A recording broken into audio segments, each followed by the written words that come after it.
Grabe naman to. Alam mo ba na pwede kang makaipon at kumita ng 47,000 dito in 1 year? At bukod pa dun, pwedeng-pwede kang makagawa ng cookies, homemade cookies mo na walang harina at walang oven. Sa recipe natin na to, ipapakita ko sa inyo kung paano makagawa ng cookies na walang harina at walang oven or walang electric oven. So, dalawa yung way ng pagluto na ipapakita ko sa inyo dito. Okay, para meron kayo idea. So, first recipe na ilalagay natin dito ay, ayan, margarine. Next naman ay, ayan, itlog. Oo. So, dito, kung makikita nyo, ayan, kamay ng anak ko. Gusto daw niya ako tulungan. So, ayan na. Okay, tapos, yung liquid na yun ay suka. Instead na asukal, granulated sugar, ang ginamit ko dito, ang nilagay ko ay, ayan, icing sugar, yung ibang tawag dyan ay confectioner sugar, yung iba naman powdered sugar. Bala kayo kung anong tawag dyan. Okay, tapos, ayan, naglagay tayo ng, ayun na yon, baking soda. So, kaya tayo naglalagay ng suka para umalsa yung baking soda. So, bilang alternative natin sa harina, naglagay ako dito ng Graham Crush, mga 1 cup yun. At naglagay din ako dito ng skimmed milk. Sa skimmed milk, optional lang yun. Kung wala kang skimmed milk, pwede mo ka na maglagay. O kaya, kung wala kang skimmed milk dyan, pwede naman kahit anong klaseng brand or kahit anong klaseng powdered na milk. Sige, push mo yan. Tapos, haluin mo lang siya ng bongga. Yung final look niya ng ating dough cookie ay ganyan ang itsura. Halu-haluin mo lang siya. Lagkitin siya. Malambot ang texture. Tapos, ilagay mo natin siya sa rep. Oo, pero bago natin siya ilagay sa rep, pwede ka maglagay dito ng cheese kung gusto mo maglagay ng another flavor. Pero kasi sa recipe natin, dahil walang harina, Graham Crush ang nilagay natin. So, yung pinaka-flavor niya ay Graham na nilagyan lang natin ng cheese. Ulitin ko, yung cheese natin na sandamakmak ay optional lang.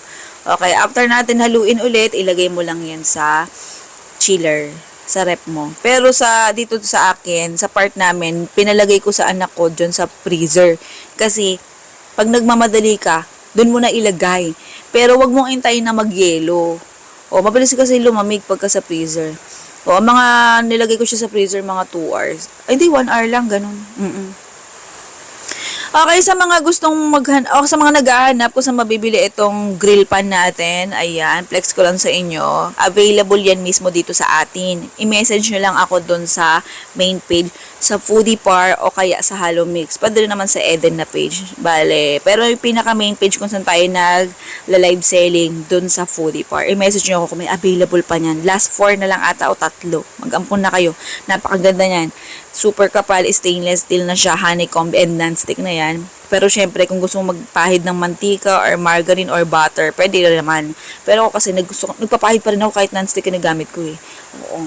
Honeycomb yan, trending yan, oy, grill pan. Kahit anong gusto nyo lutuin dyan, pwede. Oo, mag-ihaw ka dyan, goods na goods, pwede din. Pancake, hot cake, shawarma bread, pita bread, bake na pizza or no bake. Balat ng lumpia wrapper nyo dyan, pwede nyo lutuin. Oo, so pag mainit na, lagay, ganyan lang gagawin nyo. Mga kalahating tablespoon lang, bawat scoop. Pwede rin naman, isang buong kutsara.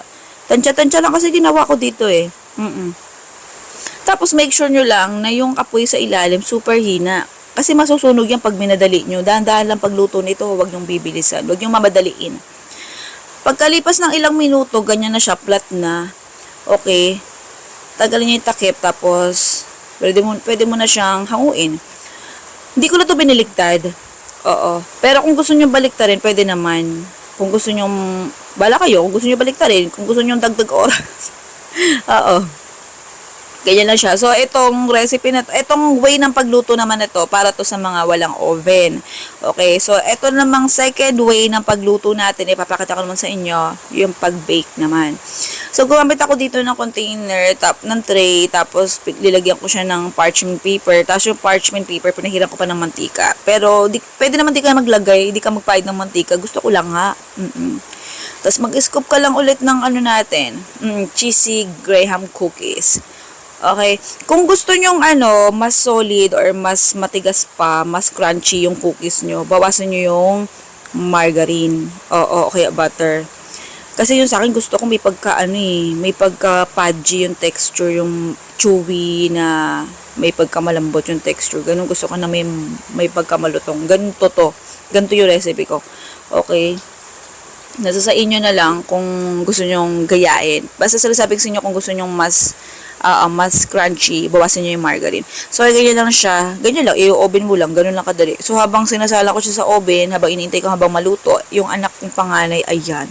Tinikman niya na, hindi siya makaintay. Bali, request kasi niya yan. Last week pa, ngayon ko lang nagawa. So, ayun. Ginawa na natin. Okay, bali iba-iba yung pinaglagyan kong molder kasi kinulang ako ng lalagyan at kailangan matapos na eh. Nasa ano yan, nasa 180 to 200 200 degree Celsius. Tapos kayo na bahala sa oras. Oo, bantayan nyo na lang. Pag na-flat naman niya, madali na maluto eh. Kung saan napaplat yan, hindi mo kailangang i-flat. Hindi mo kailangang pitpitin. So, ito yung itsura kapag niluto mo siya sa oven. Pakita ko rin sa inyo para mas mas ma-appreciate nyo. So, ito naman ang itsura kapag niluto nyo siya sa grill pan or sa frying pan or sa kawali. Kung anong meron ka dyan. Okay, ang kinaibahan nila, mas may tendency na masunog yung ilalim kapag sa kawali nyo niluto. Kaya kailangan, mahina lang apoy. Pero itong niluto natin sa grill pan natin na honeycomb, di naman siya nalusunog. May pagka-dark lang yung ilalim, pero hindi yan sunog. Tapos, mas chewy yung pagka niluto sa kawali. Oo. So, para sa listahan ng recipe at costing, ito na yung taste test natin. After ng taste test, nang lang takan time natin, kasunod na niyan yung listahan ng recipe at costing.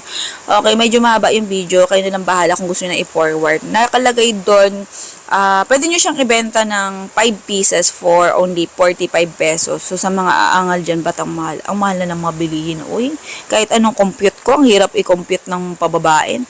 Oo, ayun, humabol pa sa siya. Uy, sarap na sarap sila dito. Oo. Ano, mga bata dito, sigurado pag nagluto kayo sa bahay nyo, kahit hindi nyo ipantinda, ay, kahit pang merienda, ubos yan sa mga bata, for sure. Lalo sa mga, basta pagka mahilig sa matamis, ayan. Okay? Sige na, goodbye, good luck. Love you, and costing. Recipe, kompleto na yan. Compute mo na lang. Oo, gamit ka calcu.